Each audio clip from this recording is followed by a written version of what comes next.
उत्तर प्रदेश में तमाम राजनीतिक प्रभावों के बावजूद जो आजम खान अपना रामपुर विधानसभा क्षेत्र नहीं बचा पाए थे, उनके सामने एक बड़ी चुनौती खड़ी हो गई है। आजम खान के बेटे अब्दुल्ला आजम की स्वार विधानसभा सीट पर चुनावी तारीखों का ऐलान हो गया है।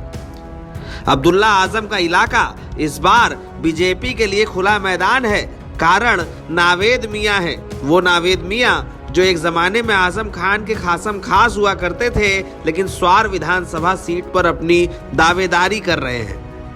अब्दुल्ला आजम की विधायकी रद्द होने के बाद अब आजम खान को इस बार स्वार विधानसभा सीट को बचाना है।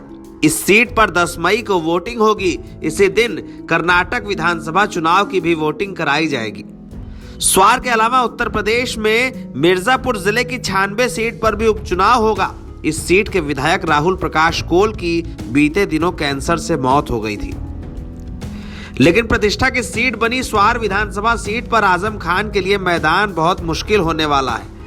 रामपुर के चुनाव में आजम खान ने यह आरोप लगाया कि उनके इलाके के वोटर्स को बाहर निकलने ही नहीं दिया गया, प्रशासन ने परेशान किया। इसके कारण ही आकाश सक्सेना की जीत हो गई। लेकिन बेटे की सीट पर क्या होगा यह समझना होगा। 16 साल बाद स्वार विधानसभा सीट पर उपचुनाव हो रहा है। 2007 में नावेद मियां के इस्तीफे के बाद इस सीट पर उपचुनाव कराए गए थे, लेकिन बीजेपी के लिए सूखा 2 दशकों से ज्यादा का है, यूं कहें कि पौने 3 दशक का।